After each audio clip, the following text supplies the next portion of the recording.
Welcome back to the Weekly Tweek. We have yet to advertise this show, and yet 50 of you freaky internet surfers watched our first episode. It wasn't our proudest moment, but now you get to see us go through media puberty. It's episode 2, and I am no longer wearing a hoodie, and this coffee mug will stay in frame the entire time. I promise. This week, a prominent figure in political debates was assassinated, Charlie Kirk. And to be clear, that's not cool. It's not like he was pulling on your hair every day in 6th grade and threw a volleyball at your head and dared you to retaliate, so you punched him in the nose and ended up getting detention, even though he was the one that started it. That was Caleb S. This is Charlie K. And though many people have celebrated the debater's death, leaders from both parties are making it very clear that this act of political violence is not okay. You know what else isn't okay? The price of Ariana Grande tickets. And I know that that was a really weird transition, but it was the best that we could come up with, so we're just gonna keep on going. Fans are struggling to find tickets cheaper than $500 due to resellers. Some tickets are going for as high as $15,000. That's more expensive than the Vans old school Labubu, which, if you didn't know, is selling for around 10 G's right now. But before you go and judge these Labubu collectors, just remember that there was a time when you would trade your entire sack lunch for a week in exchange for the mythical Dragon Silly Band. Ariana, seen here watching the man in front of her at an all-you-can-eat buffet take the last chicken thigh, commented on these insane ticket prices, saying, "I wanted to let you know that what's been happening with the secondary ticket resellers has been brought to my attention, and of course I am incredibly bothered by it." Incredibly bothered is what we all felt when seeing Trump's hand again this week, looking more caked up than a teenager who discovered foundation for the first time. Trump, dearie, you gotta blend the edges. And Trump isn't the only thing trying to change their appearance this week. Apple has announced the new iPhone 17. Yes, they are on 17 now. And we tried really hard to find out what was so cool about this new release, since us here at the Weekly Tweek all felt that there was a little bit more press about this model than usual from Apple, but no. It's an iPhone. It got a little skinnier, it's got some more pixels, but that's all the attention I care to give that. So moving on to something actually cool and meaningful to talk about is the potential of life on Mars. I'm sure by now you've seen this picture of leopard spots on rocks floating around. And we did a little digging trying to understand why exactly this was so cool. You see, these spots are made of sedimentary rocks. And if you remember from middle school geology, where Caleb S. would throw rock samples at the back of your head, sedimentary rocks are formed over time from dust particles and creating layers of minerals. The spots themselves aren't what's causing scientists to flip. It's what they're made of that matters. Specifically, 2 minerals, vivenite and greigite. Vivenite is formed when decaying organic matter is trapped in a waterlogged environment. Think of like bacteria corpses floating in an underground river. Greigite is a little harder to explain, or at least I had to do some more Google searches to understand it, but basically greigite forms when bacteria produces sulfide and the sulfide mixes with iron. But in the simplest terms possible, something died and was stuck in water, and so now Mars has spots. Good? Up next, we think about others. The US has enough news coming in on a daily basis to keep not 1, not 2, but some number greater than 2 of talk shows and late night on air for what seems like an eternity. Except for that one. But sometimes we forget that there are, in fact, other countries out there with their own hot messes piling up every day. Well, not really Finland, though. They have had the title of happiest country in the world for 8 consecutive years. Go Finland. But it's a big world out there, so we're gonna dedicate a segment to piercing right into the happenings of a country other than our own, because we're empathetic like that. So, welcome to our new segment, It's a Big World After All, Nepal piercing. Due to the US's questionable public education system, some of you may be wondering, what is Nepal? Short answer, it's a country in South Asia. Long answer, it's home to Mount Everest, it's the birthplace of Gautama Buddha, and is the only place in the world where you can find the spiny babbler, a bird that has the same expression on its face as my mother when I told her that I'm moving to New York to follow my dreams of becoming a comedian. Most recently, though, Nepal has been making headlines for its rampant protests headed by none other than Gen Z. Represent. But why the protests? Many reasons. In Nepal, the unemployment rate is 10.71%. And for reference, it's only 4.3% in the US. Still not a good number, but it's not as bad as 10.7. And Nepal has a heavy reliance on remittance income, meaning money that is earned outside of the country and sent back in. This means lots of families rely on their family members leaving the country to find work. This will be important in a second, so don't forget.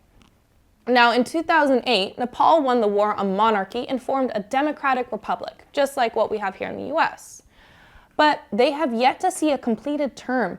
Since the change 17 years ago, they have had 14 governments.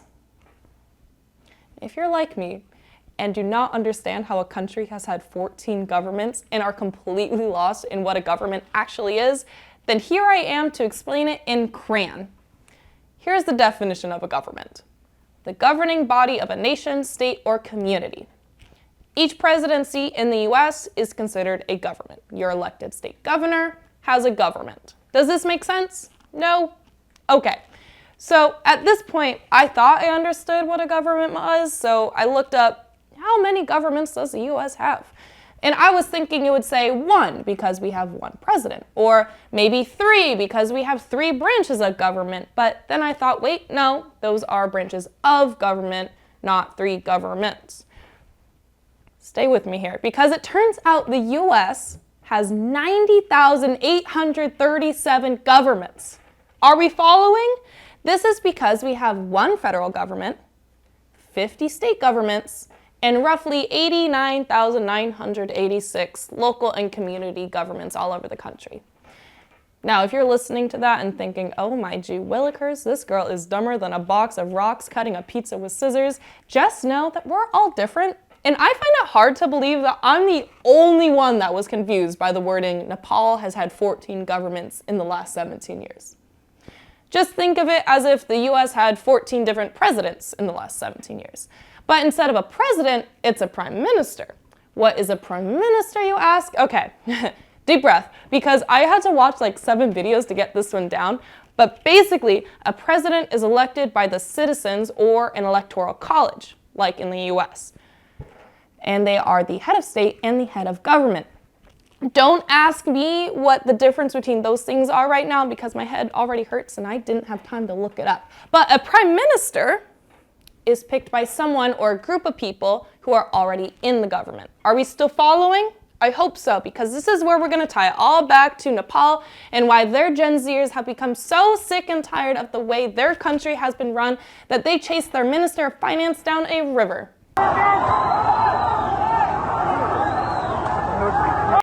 Did we like that video break? I know we all needed it. Here's another one. Here's a video of a spiny babbler. Ugh, beautiful. Okay, back to Nepal. On September 4th, Nepal's government ordered authorities to block 26 social media platforms. This included Instagram, Facebook, X, and I can't think of 26 platforms, but that's a lot. So not only were the Nepali deprived of doom scrolling and their minion memes, but remember when I explained what a remittance income was? Well, for a lot of families, communicating via social media is the only way they can keep in touch with each other while they're in different parts of the world. So Gen Z did what Gen Z does best, and they protested. They protested in a way that makes January 6th look like child's play. And it worked. It all worked. The social media ban was lifted, the prime minister stepped down, and an interim prime minister stepped up. Sushila Karki, the first female prime minister of the country. And get this, she was chosen greatly due to Discord. You know, the best way for gamers to communicate without leaving the comfort of their mother's basement. The combination of voice, video, and text chats was reportedly being discussed on national television. And to top this all off, after the protesters got what they wanted, for now at least, They were seen sweeping the city's pavements, collecting debris, and repainting walls near government buildings that were torched during the protests. Y'all older generations did raise us right after all. I heard they also walked all the elderly across the street. This is the national version of taking a kid's iPad away in a restaurant because you were jealous of their sick Minecraft base. So he throws his spaghetti everywhere until you give it back, and then he's not only apologizing for his actions, but he tips the waiter for his troubles. Nepal still has a long way to go though. But with their one-piece Jolly Rogers rays and TikTok live streaming, they inch closer and closer to the country that they envisioned back in 2008. Next, we take a nap.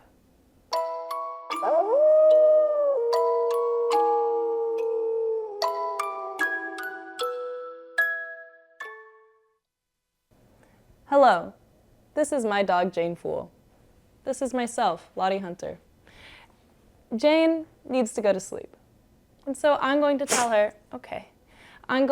her a wonderful bedtime story. And hopefully she'll get sleepy.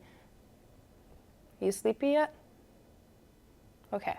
Once upon a time, there was this girl. Her name was Goldilocks, right? And it's kind of on brand for her because she had like golden hair. That was like the whole shtick. Anyway, Goldilocks in the woods. No, stay here. So Goldilocks, lay down. Goldilocks is in the woods, right? And she sees this house, right? And the house is just like unlocked. Why is it unlocked? I don't know. I guess like if you live in the middle of the woods, you assume that like people aren't around to break in, but there she was, ready to break in. So she just like opens the door, and there, on a table, right, you see 3 little bowls of porridge. You don't know what oatmeal is, but you know what rice is. So imagine like 3 bowls of rice, right? So yeah, deal with that, girl. Yeah, get that itch out. You got the 3 bowls of rice, right? And she takes a bite. Aww. Okay. Oh. Yeah, there we go. So she takes a bite of the first bowl, right? And she's like, ooh, too hot. Takes a bite of the second one. She's like, too cold. So she takes a bite of the third one, just right. So she eats like the whole thing because she's like hungry, I guess. I don't know, selfish, greedy, whatever you want to say. So then she walks on over to the living room. You know what's in the living room? What is in your mouth? You know what's in the living room? 3 chairs. Oh, this is a piece of Dennis's reptile skin from episode 1. So she sees these 3 chairs, right? First one, sits in it. She's like, no siree, too big. Sits in the second one. She's like, too small. Sits in the third one. She's like, this is just right. And so she gets all cozy in it, like wiggles in it real good, right? And then it just breaks, shatters it. I don't know like what she's been eating, probably like a whole bowl of porridge, but she just broke that thing, right? So she's like, that's all right. I'll just see what they have upstairs because that's reasonable. Are we paying attention here, baby? She goes upstairs. There's a bedroom. In the bedroom, 3 beds. Why 3 beds? I don't know. I don't ask questions. That's just how it is back then, back in the woods, right? So she sees these beds, gets in the first one. She's like, no siree, too hard. Gets in the second one. She's like, too soft, which I cannot fathom a bed being too soft. I personally like to sleep on marshmallows if I could, right? Anyway, she sleeps in the third bed. Third bed, she's like, love this one. Love the third bed. So she gets real comfy, pulls the covers up, fluffs the pillow, whatever she does, right? Yes, lay your head down. Yeah. Look at you, little Goldilocks. While she's asleep, the owners of the home come back. Bad news, right? And guess what? Even extra bad. Bad news bears, because it's bears. Bears live in the house. They come back and they're like, oh my gosh, what has happened? Because they come in and boom, all their rice, it's like it's been eaten. And the littlest bear, the baby bear, right? I forgot to mention this. There's 3 bears, right? Mama bear, papa bear, baby bear. Those are their names. They don't have real names, I guess bear logic, right? They're like, someone's been eating our porridge. And baby bear's like, someone ate all of my porridge, which he totally got screwed over in this situation. So they go to the living room and they're like, someone's been sitting in our chairs. And baby bear, yet again, getting screwed over is like, someone broke my chair. Super rude, right? So they head on upstairs. And again, baby bear is getting screwed over for a 3rd time because papa bear is like, someone slept in my bed. Mama Bear's like, someone slept in my bed. And Baby Bear's like, someone is in my bed. And there's Goldilocks just like dreaming away, thinking about whatever house she's gonna break in next, right? They're like, oh my gosh, this girl has to get out of here. So they go over there and they shake the bed real hard and she wakes up. And imagine me like a 6 to 12-year-old little blonde girl with curly hair looking up and there's just 3 bears staring at you. You're probably gonna poo your pants, right? So she bolts out of there fast as she can. I bet she tripped down those stairs or something crazy. So she gets out of there. Are you sleeping now? So she gets out of there, right? And then she leaves. And that's the end of the story. I don't know what the moral of the story was, but that's just what happened. So I think the biggest takeaway is don't break into houses. That's the end of Jane's bedtime story. I might have, oh God. Good night, guys. Have a good slumber.